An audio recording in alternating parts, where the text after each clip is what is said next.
And we are live. Episode 52. Hi, Kira. Hi Jeff, how are you? I'm all right. How you been? I've been well. Happy January 21st, 2020. 2021. I mean 2021. 2021. All right. I enjoyed yesterday, so maybe we could just do it again. But we're back. Uh, we are just, to everybody out there, it's just so much fun. LA to Atlanta, chatting every week about everything happening in this crazy world and getting perspectives, hearing from people. There certainly has been a lot to talk about. There hasn't been a lack of material given everything that's happening these days, has there? I mean, there's certainly plenty to discuss. Like Well, information. I think 2020 was such a off year. I mean, everyone was so consumed with COVID for rightly so, and I think we're making up for it this year Yeah, by it's like a makeup time of just colossal changes of like epic proportions, you know? yeah, yeah. I think it kind of just everything that happened, just so much, it kind of threw people. Yeah. Now we're just like trying to come down from it. But one thing that because we've had, there's been a virus and everything going on, and we're also, because we're all home, we're on social media a lot more, and we're watching news a lot more, and it really makes people look at their screens even more than they were prior. Um, and it can be hard to get away from it. Or do you ever? I mean, and anyone out there, like, do you, when you're sitting on YouTube or Facebook or Twitter or Instagram, like, do you have a point where you just put the phone down and run out? Do you use timers? Like, do you have habits to get away? Are there things that you do to get away from that? Like, do you struggle with that at all, Kira? I've gotten a lot better with it, though I do have three screens going on, usually all at the same time. Yeah, So I have my computer that I'm working on, and then I'll have my phone, and then I usually have background noise from like a TV show or movie that's like brought down low, but I need to have like a little bit of, it can't be dead silence in here while I work, you yeah, know? And I've actually started to do timers on my phone. And it's not so much breaks from the news or Twitter or, any of the other jokers out there. But it's more about resting my eyes because I stare at a screen for like 15 hours a day. yeah, So the blue light is really intense. And I wear the glasses, I have blue light glasses, I have a blue light um, screen protector, which helps a ton, but I have to take a break and like go walk the dogs or like get up and move and like go outside, you know, something to get me jog me out of like the vortex that is technology. I wonder how much the pandemic has affected um, vision. I wonder how much it's really affected. Like, I've noticed my vision has gotten a little worse from it. I know it's just from that screen time. Even when I go to bed with the phone at night, that light, it just becomes too much. And I know that you have to. It's good that to get up and walk around. I need to do that more as well. But yeah, and just with all the social media and everything, one thing we were talking about is, do people get to? There's some people that get to a point where, when they're posting, they actually bring in like social media, like there's social media managers apparently, right? There's social media managers out there. Now, my take, Kira and I were discussing this, recently.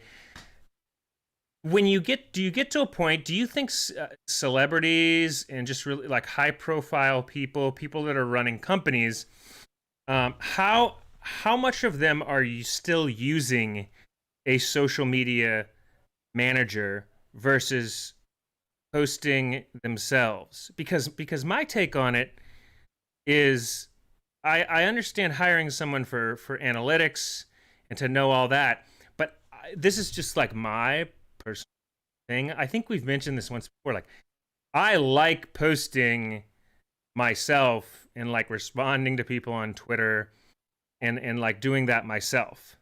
But are there celebrities that are having a social media manager post for them still? Because that seems like 10 years ago. Like I don't are people it just seems really inauthentic to me to have someone learn your voice. I don't doubt that they're doing it, but I wouldn't like, at least where I sit right now, I wouldn't want somebody to, because I would feel inauthentic. Is it happening? Here's the thing. Yeah, of course. I mean, if you do you think Oprah really submits Instagram, stories and posts Right. every single? She doesn't have time for that. When you're running an enterprise, or you get to a point where you have, let's say, 1 million followers, whatever platform you're on. Do you know how many messages and opportunities that are coming in, and book deals and that are just coming into your messages? Like, you wouldn't have the time to sit there and go through it all. That you just don't. There's not enough time in a day, and then build your enterprise. I mean, unless your enterprise consists of sitting on Twitter for 15 hours a day and just doing Twitter. But people that are at that caliber, who are writers or journalists or a little higher amongst the Oprahs of the world, I'd say she sometimes posts maybe once a month herself, but the rest of it is someone that learns her voice. See, For sure.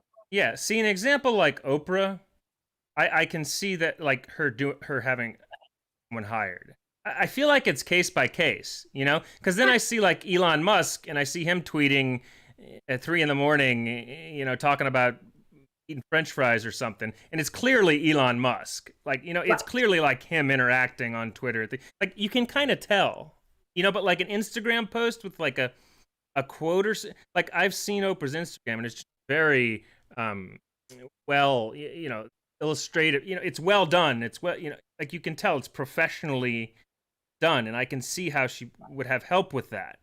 Like, I think it's case by case. I think you can kind of look at them and tell something, right? Like, and here's the thing: there's celebrities like A-list actors that don't even own phones. Like Vince Vaughn doesn't own a phone at all. No. No, really. I heard of someone else recently. Yeah, so they don't even. Do you know what I mean? There's celebrities that will be interviewed and they're like, I've never Googled myself. I don't have an email. I mean, there's people that really are not part of the world, Yeah. They just have their PR team like handle out. They don't necessarily, and to your point, I think it's case by case. Like, for example, Elon Musk is not the brand. Right. Right. Oprah is the brand. It's a brand, yeah. If it's your brand, right. So he'll talk about eating French fries at 4 a.m. because he's just talking from a personal level. Oprah has to have someone like she has to replicate herself in order, because she is the brand. Yeah. She, like Kim Kardashian, Kylie, all of them, they don't post themselves. I mean, they do sometimes, but they also have a full team that does it as well. They have other shit. But like, yeah, okay. So see, this is an interesting conversation, because like I can see that with like Kylie, what's her name? Kylie. I can see that. Hollywood. But there's posts though, I mean, Chrissy Teigen, when she's tweeting, it's clearly her. Like, right. I mean, like, and Kanye's tweets are clearly him when he's going off or whatever he's doing. So I think we're both kind of right in a way, like as far as them doing it themselves and then also hiring people, because I think it's both of that's happening.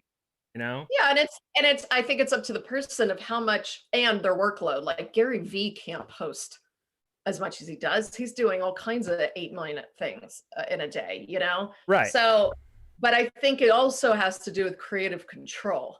Mm-hmm. There will be those type A personalities who don't want someone coming in and handling their account because they don't want them talking as they would, because they'll never be quite as authentic as the real human being. So Right. I'm guaranteed there's like the Madonnas of the world that are a little bit more controlling. Like when she gets her hair cut, she makes sure that they pick up all the hair pieces and she keeps all the clippings. Are you Just serious? yeah, I'm serious. So like, celebrities are a little off when it comes to stuff. So I Wow. guarantee she doesn't let some 20-year-old out of college pretend that it's Madonna posting. You know what I mean? It's just like a control freak kind of stuff. Yeah, I also see why. At least I don't know. I think especially Instagram hashtags and stuff like need help with that type of thing. Um, so I can see that. I guess I just think it. I think it depends how. I think your point about the brand is part of it. Like if it's the brand, that's fine because it's more of like you're like Chevy truck. You can hire somebody to do those posts. But if your brand Yeah. is kind of more personal, Twitter related, it tends to be more you. So I think it's Yeah. interesting just seeing that. You don't see people talk about that a lot. That sometimes it is the real person, sometimes not. Um, but part of like what we do, like with this podcast and then interacting with people and such, like I mean, I would never have anybody do the interacting on Twitter I do just because it has to be me. Right. You know what I'm saying? Because I'm the same. Like I place wouldn't that. be able to hire someone to be the voice of Kate for Kira. Like that doesn't they Right. wouldn't be able to know you know what I mean? Because just so it's just a very different voice that they wouldn't be able to capture. Yeah. Responses, the way I talk to people or whatever, or what I post. Oh my God. Can you imagine me um hiring someone to post for me? I mean, Yeah. just wouldn't be like, here, do You this shot. because you want it to be. It has to have a lot of you authentically in it, right? Like it has to be Yeah. you. Yeah, I get that. So that's interesting. So yeah, just we wanted to lead off today, kind of discussing that. It is an interesting side note, and with everything going on, we had the. It's been a big week. Had the inauguration. 3 weeks in January, we've had an insurrection followed by an inauguration. No, we had an insurrection followed by an impeachment followed by an inauguration. So we've done Yes. the three I's, as people have been saying, and um, I think now people can really, it's interesting that Trump is not on social media anymore because now you have Biden in the White House. Think if he was still on it, like Revan, like what would he be saying now with Biden now in the White House? He would Right. be stirring things up if they didn't Well, kick him even out. if he wasn't president, that's the thing. Like, even if he wasn't president, Yeah, he'd still be. I mean, he would be raging. I forgot what it was. I think I read the study that I think the Washington Post did that 75% of misleading and misinformation went down yeah, since he's been kicked off Twitter. I mean, it's just like all of a sudden it got really quiet and kind of just like, we can now sweat just the small stuff and not like really big, scary stuff that he was, trying to spread. yeah, yeah. And I think that's, man, I think that's he's breath of fresh air for a lot of because I know that a lot of Trump supporters out there. There's a lot of Biden supporters out there, but it's at the point where, um, I don't know, people needed to rest their brain, Yeah. all of the noise. And so now you've got Joe Biden, was uh, inaugurated yesterday, the great ceremony, uh, gave his farewell speech, and it's going to be really interesting to see how he. I know he's done a lot of rollbacks on stuff that he had done. Immigration, COVID, obviously, Paris, is it the Paris Court, Paris Act? Get back in that Paris Agreement.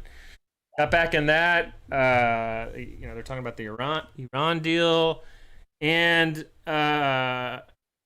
one thing that I think needs to be talked about that people aren't saying as much is I'm very curious as time goes on how the media interacts with Biden.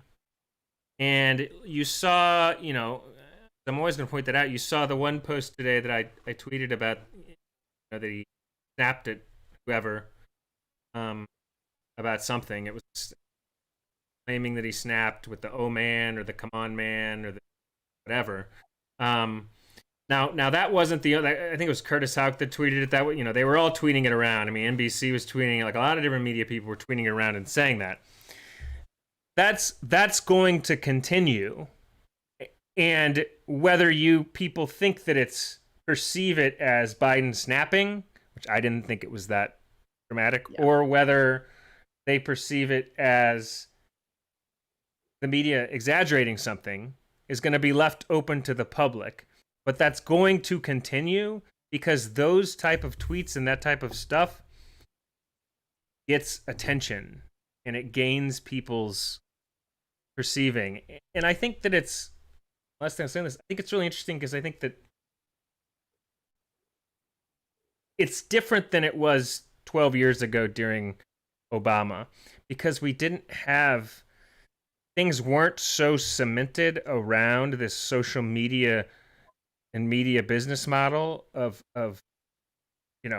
conflict and things erupting. And a lot of media stuff, they need that, like, to, the public wants it, and it also keeps them in business. So it creates an interesting scenario for Joe Biden, who I think is a very, what I've seen, kind, nice guy. But I saw you go back at the Curtis Houck guy, but that is going to continue, whether he's guilty or not, because I think they need to stir things up.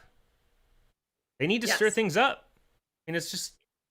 But it's kind of unfortunate when you think about it. You wish you could go back to like the Walter Cronkite days where it was just, here's the news. There's no inflection of tone. It's just, it's so in the middle that it's just plain facts, and now you have to look at everything with a critical eye. Oh my God, you have to use your brain, and unfortunately, social media has caused us, and we've talked about this before, to get really lazy. And we just read the headline. We're like, oh, Biden already snapped at a news reporter, and you watch it and you're like, no, he didn't.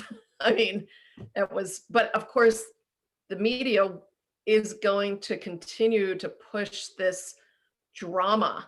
Like, we've got to create drama because it can't be a slow news day ever. They have to create news or they won't be in business. And well, that's right. That's one thing. They're not a nonprofit. They are a for-profit, and there's nothing wrong with the media. It's just that I think they get a lot of hate, but it's like, they only get hate because people aren't using their brains to, delineate between if it's drama pushed or is it, weed through the facts. I mean, it's, reading comprehension 101.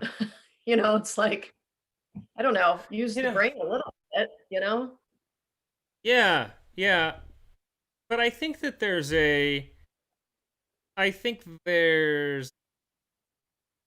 kind of level above what's happening with the tweets, with the media that we need to get to, where when that tweet is sent or when it's said, um, all of the all of the people that are more pro Biden are gonna obviously say he didn't snap.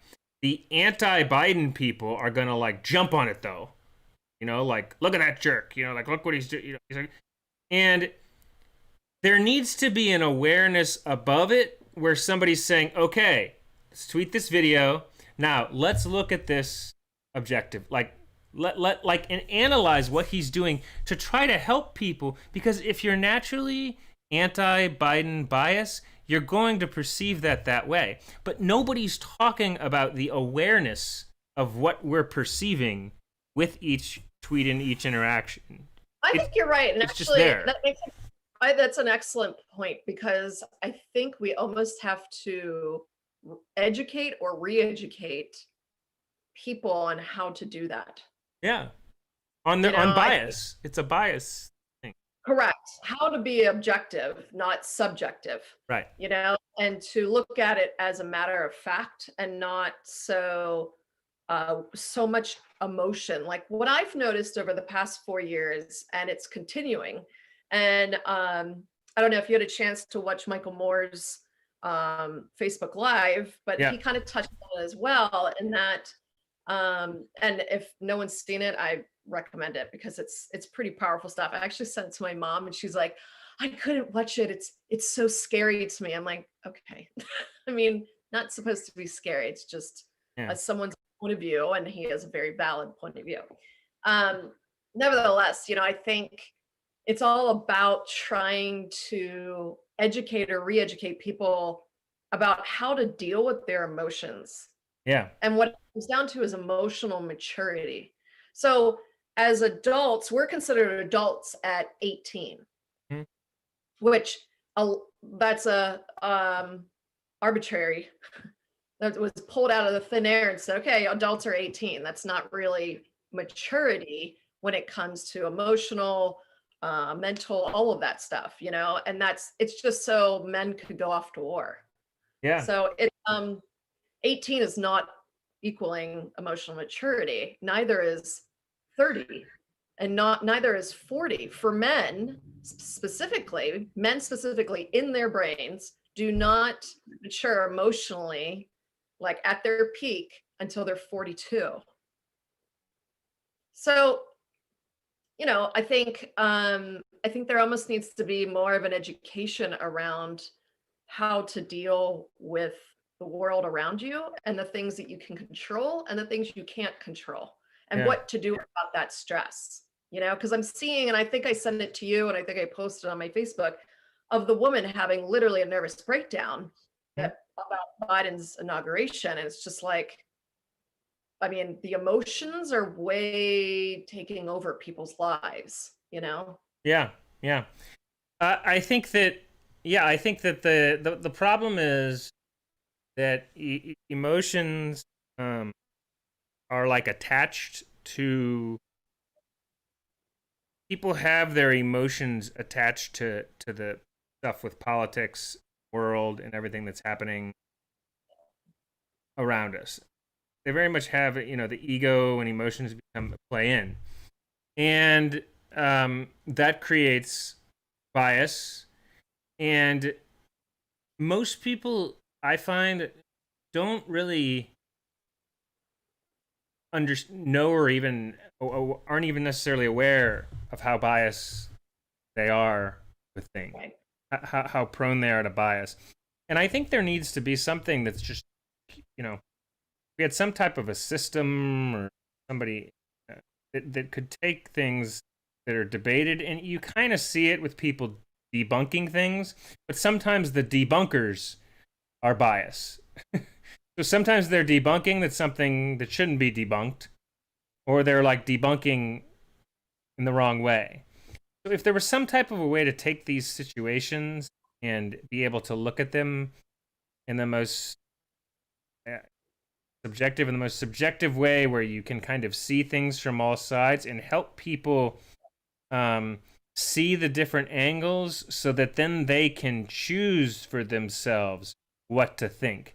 The problem is if you only give them this situation and they don't know about other sides of things, they don't see the full spectrum of awareness to even make the decision of if they might be against it. Like, you don't know what you don't know. You know, Right. do you know what I'm saying? And so I think we need to get to that level of awareness. And I think that that will ultimately happen. I think we need a framework for it. I think that there has to be like a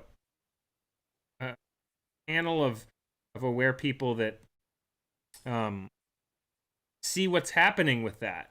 And um, I think that's going to take time. Like you mentioned the Michael Moore thing and such. Yeah, I mean his emotions are playing in, and he's obviously very that's how he feels. I mean he's very anti worried about the everything that he was talking about in that. I'm a person where I don't really fear that stuff. As we've discussed, I'm not that way. Um, you have people on one side fearing, uh, gosh, all sorts of stuff like amps and Trump taking over and building an army, and none of that is looks real to me. And then you have the other people on the other side saying, worried about communist China coming in, and they're already involved, and both don't seem real to me. And but I watch people struggle with it on both sides, and I just am like, just a lot to process because it doesn't really affect me that way. I mean, I'm just like, Biden and Harris are just they're Democrat leaders who are trying to do their best for their country, and Trump did his thing. Now just he's gonna go to the golf course, and people are Americans living their thing, and we create these situations, Kira, and a lot of that stuff is not real. In my, it's just stuff that people have created in their minds, Yeah, and it happened. our brains are very powerful. Yeah. We can create all kinds of the most amazing things. We can invent the most amazing things. We can retrain our brain to do things. We can tell our body what to do based on what the brain, actively, consciously. I mean, it's really quite an incredible thing that we have. We don't really appreciate it as well as we should, but um, our imagination takes hold, and we create these there's no other word to say it but delusions, and they become very real for people. Their reality is that Biden is the devil and that Trump needs to save us from him, and Mm-hmm. that, to me, it's like bordering on mental instability, because you've lost all sense of reality, and you've now read so much about something, believed it so much that you've trained your brain to believe it. So you're Yeah. believing your bullshit that you're reading. And that's what's caused this, like I can't talk to family members. I haven't talked to my family members since the insurrection, or the riots or the insurrection, because Really? I just can't. I just can't. Like it's like I see that the grass is green and they see that the grass is purple. Yeah. And no matter, I mean, no matter, some people are just too far gone into their own belief system that it's not worth the pain and aggravation and energy to, like, help them, see maybe a different perspective. They've already taken their past experiences and bottled them all into one and made their beliefs, like we all do. And who am I to change someone's belief? If they want to believe that the grass is purple, how about it? You know what I Yeah. mean? I just personally can't allow that to infect my brain. Mm-hmm. So I think it's up to us in terms of, and we've talked about this, of like deciding what information you want to ingest. Because everything you around you, I'm not talking social media or news, I'm talking about everything. The people that you allow in your circle, the people that you hang out online, whatever it is, it's your brain is a computer and you're feeding it programs constantly. And if you feed it the same program constantly, it'll create literal brain patterns that will get cemented in there, you Right. know? And honestly, I can't be around anything that is outside of what I want, my perspective. You know, like I don't want to consider that the grass is purple. That's just not for me. And if that means I have to cut people out, then so be it. You know what I mean? It's just my own mental health is more important than satisfying or having some kind of obligation to be around people who will, you know, who I'll absorb naturally and unconsciously their opinions, and I don't want that. Yeah. And I Interesting. think a lot of people are dealing with that. You know, I know there's a lot of Facebook groups that have come out of like, I have family members in that are believe in Q. How do I, you know, how do I deal with this? You know, there's a lot, there's like group helps, you know, or help groups that are like, I don't know what to do. Do I disown this person? Do I, you know, and I think it's on a very personal level and what you feel comfortable with, you Yeah. know, but that's happening a lot right now that people have that one or two or three people in their family that's fringe that are like think the world is flat and you're like I like can't go there, you Yeah. know. Yeah. Yeah. I think that it's I think that yeah, you know, each person sees, I mean, perception's a tricky thing, and I think that people see, you know, people see what they want to see in things, and you know, it's often, yeah, it's what you said, it's how they're raised, what they're grown up around, what their belief systems are, how they're seeing, and you know, it's been that way for a very long time, and I'm curious um how, you know, where things go with all of that from here. And I think that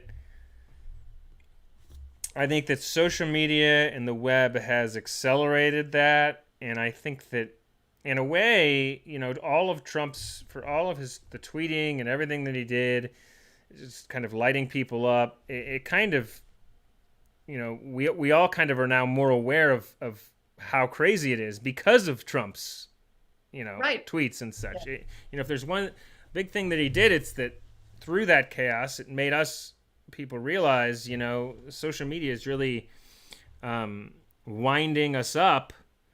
Um, and how do we rectify that so that people can have peace of mind so that that doesn't continue?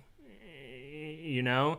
And I think that people need to have a voice and things need to be transparent. And somebody was saying today, they're saying, like, you know, well, if you create some system, it's going to limit free speech. No, that's not, like, I'm talking about be more transparent in the system. When somebody says something like a tweet that we talked about earlier, so that people can see the full awareness, it's not limiting information, it's actually making information more accessible to everyone so that they don't get caught in bias, just so that they can see the full spectrum of things. People bias, and that's created because people are so programmed to see one side that then when they see a different angle of light, it's too much for them to take. And I think that's what we need to work on, is just growing that awareness.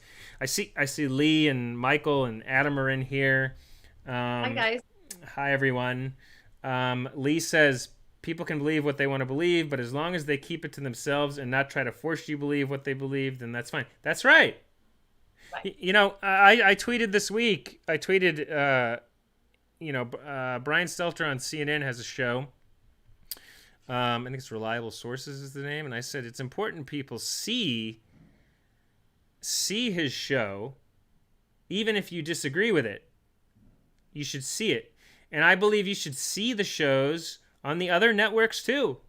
I'm a believer in that. If people don't like it, that's too bad. That's like who I am, because I'm a believer in the freedom of other opinions, and then if you don't agree with those opinions, that's fine. Like, but where it gets dangerous is when you have, as long as they're not dangerous or violent or threatening, that's a different thing.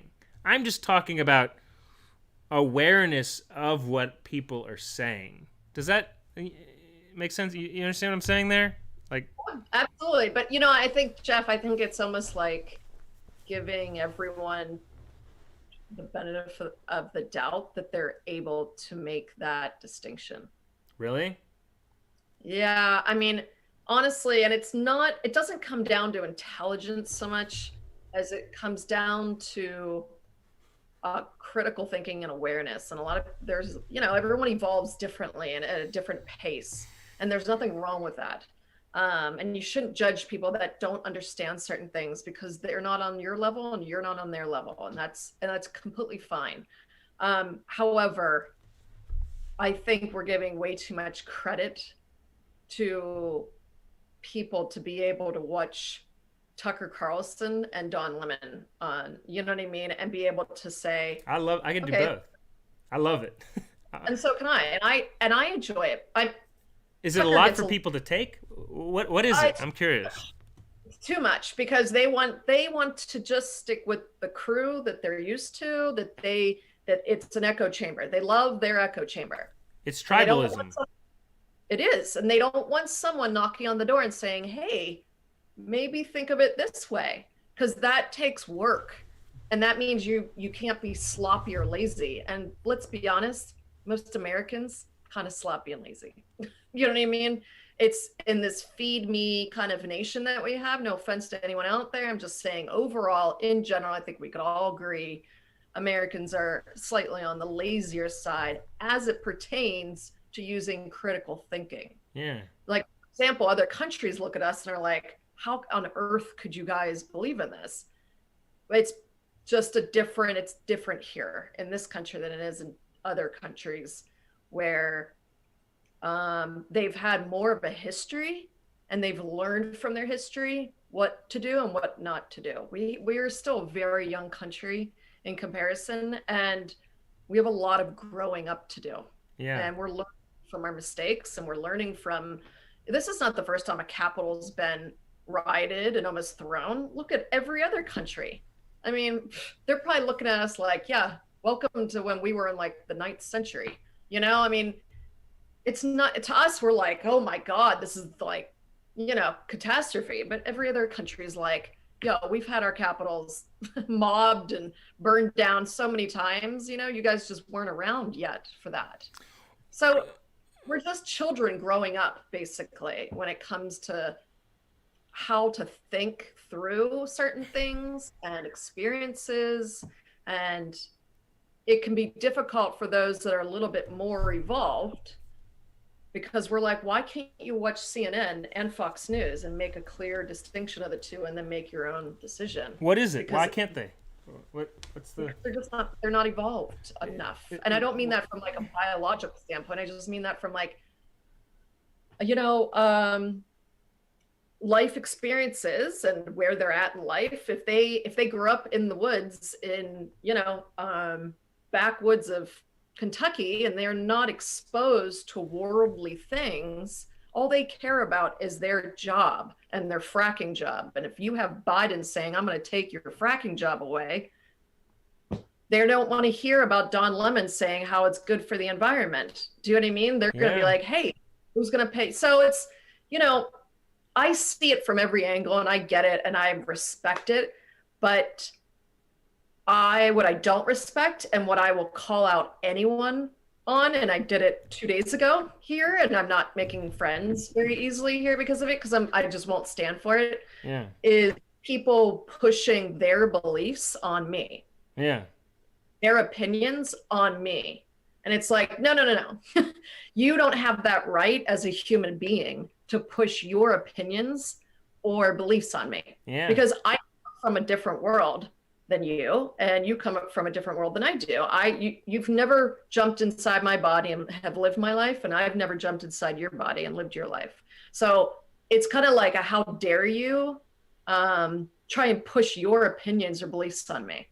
You Yeah. know, like, oh, and I'm now at the point where I'm calling out every single person that does it in a very respectful way. Yeah. But these people need to understand that's inappropriate and they need to be held accountable for doing that stuff. You know, I think you're right, and I think that's why we get along so well, because I share things from all over the map, but I never push it on any. I never say you have to believe this. You have to. I let people choose what they want to believe. If they don't want to see it, that's fine. You know, like, and I can see how, you know, whoever you said said, you know, family members, friends of yours, or whatever, people naturally want you to believe what they believe, and they push it, and that happens with everybody. And I, you know, I never would be like, hey, you believe this, don't believe that. You know, I just kind of let things be as they be and let people make their own decisions. The problem is when people get confrontational about trying to make you believe what they believe. And I think that's what you're talking about, right? Yeah, Like, you know, I mean, 2 days ago, I don't know if you saw my tweet, but I joined a Pilates studio here in Atlanta, and they knew I was coming from California, and they knew I was a Pilates instructor in California. And I walked in, the owner was there, and she was pleasant, and she, you know, said, "Oh, you know, another instructor, that's great. You know, are you looking to possibly, you know, instruct? We'd love to have you." I'm like, "Yeah, I don't know, we'll see. I have my own business, and I'm working on building that." And she said, "Well, we welcome you to Georgia. Just don't vote. We like things the way they are here. Just don't vote." now why would she say that? I mean, And I'm like, it's like, I mean, now, Geoff, this is the second person that's said that to me here. I The can't first believe she person, would say that. Like, well, she it's really, the most. she really said that to you. She said it deadpan, and I'm like, is this what? How welcoming this? This is a national franchised company, Club Pilates, Yeah. and that face you're putting in front. She's the owner of that franchise. That's so. Of course, I wrote.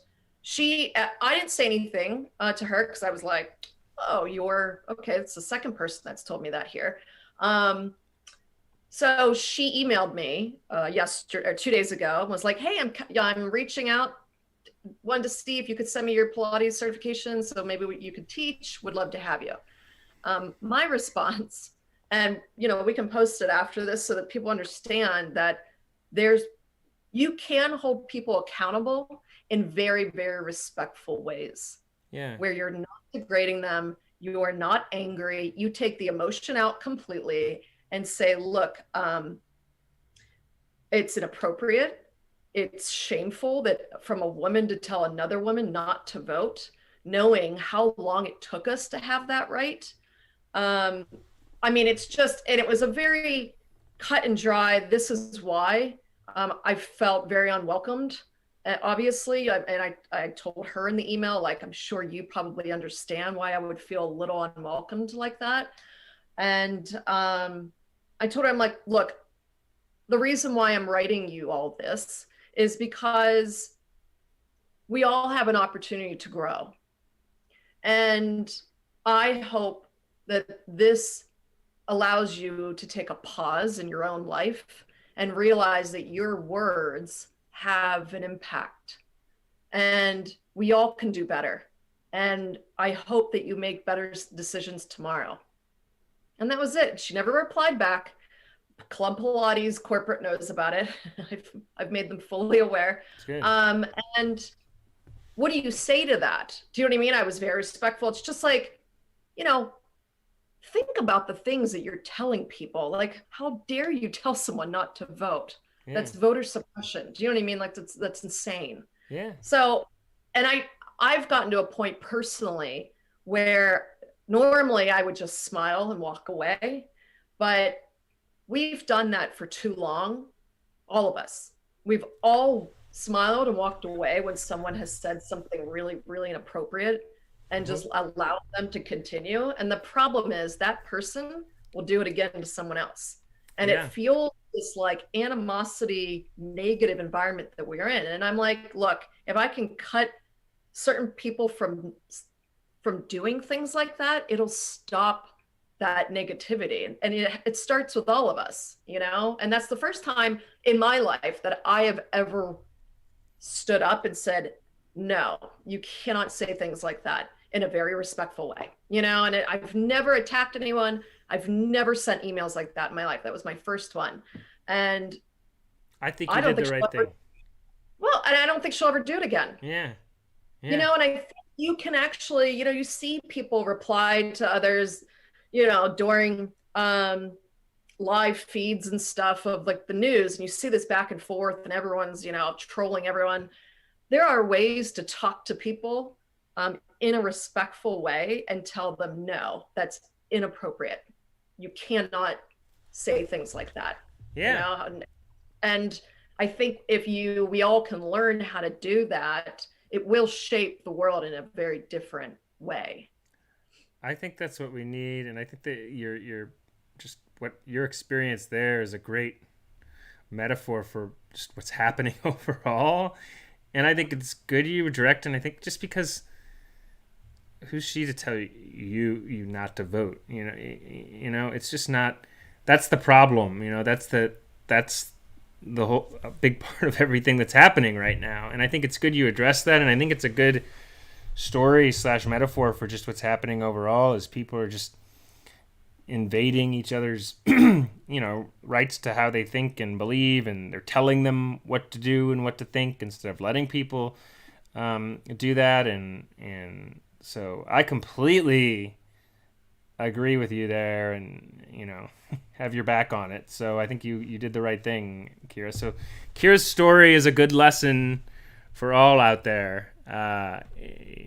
People, we need to work on that, and hopefully through this show and just what we're doing, we can just keep giving our own perspective on things and let people believe how they believe and think and do, and hopefully eventually get to a better world. So I think that's a great metaphor for things. I think we can wrap it up there for today, but let's keep at this. We'll keep at this, and let's try to make the world better, and each week come back here and share. And we've got some people in here today. We're going to start posting on more networks starting next week on Facebook. We're still getting them all booted up, but it's been a process doing this. And Kira, I always love it here and love seeing them. Anything else you want to say on that? Or No, I just wish everyone a great rest of the week, and then we will talk to you guys next week.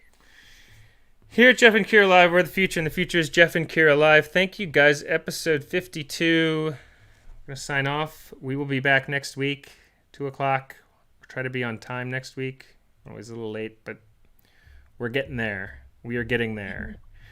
We'll see you next week, episode 52. Bye, Kira. Bye. Later.